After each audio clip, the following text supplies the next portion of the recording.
Hey everyone, you're seeing me at my Sunday finest, well actually Saturday finest. We were at a friend's last night having supper. We took one of the lights out in the dining room and we gave it to her, and we went over there and installed it and had supper. So in here today, I'm just, as you can see, in this little space. We are going to be using shiplap on this wall over here, and then on the we're going to carry the shiplap actually all the way up and onto the ceiling, and then this wall over here we are going to drywall, and we are also going to drywall above the door as well. So we were originally going to put a window up there above the door, and then because of COVID, I'll just flash up there a little bit so you can see it. Because of COVID, we opted not to, because essentially ordering the window in would have taken forever, and then when we did it, we just basically filled the cavity in with insulation, and then Ryan was going to order the window in a little bit of time, and we decided that we actually liked it better that way, aesthetically from the outside. And we do have a considerable amount of natural light that comes into this space, so we're super happy with that. Yeah, so I just wanted you to see a little before video. One of our money saving tips is that we have picked up a whole bunch of engineered hardwood flooring that we're going to use for shiplap.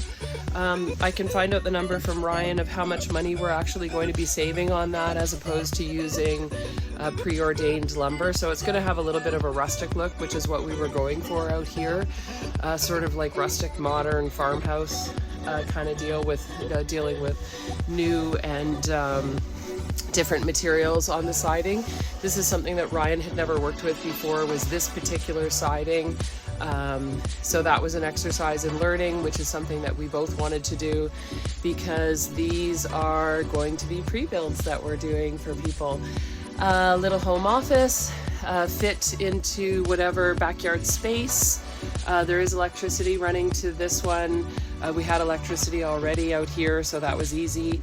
Right now we just have a little electric heater in here, as you can see, which we picked up at the home show a few years ago when we were allowed to go to home shows and stuff, but apparently that's not the case anymore because of COVID. Anyhow, this has been a really fabulous little project, so I will keep you up to date on it. Super excited about it, and I can't wait to do the backyard space. That's going to be absolutely incredible as well, to have this all segue out into that. We were really fortunate because Ryan spent the majority initially of his career in landscaping. He's actually a horticultural technician by trade, or by schooling, and then worked for environmental design for many years. So that gave him a ton of experience in backyard landscape, and yeah, so we're going to be pulling in on those guys when we actually do the back patio. I have a design already done up. I immediately, as soon as we bought the house, I envisioned the backyard to be done like a Mexican courtyard patio, small enclosed space, which I'm totally fine with because we live downtown and I don't really want a large space backyard. We might eventually Airbnb this place because it's pretty incredible, and what we'll have done to it when we're finished will be excellent. So from an ARV perspective, we, as I indicated before, we set a budget of like 50 to 75,000. We're both very strict with adhering to that, and I'll eventually give you a rundown on all the costing. I always anticipate going over. So initially we had set a $50,000 budget. We know we're anticipating we could have overages, which will take us up to the 75. I will do a video of the kitchen next, but at the end of today, I will show you what it looks like in here, and hopefully it will have been cleaned out a little bit more. We've already emptied it out a couple of times. Unfortunately, it's been a bit of a dumping ground, so that's gotta change. Anyhow, that's all for now. Love you guys, and stay tuned to see the after, and I will include some photos. Ciao. Bye.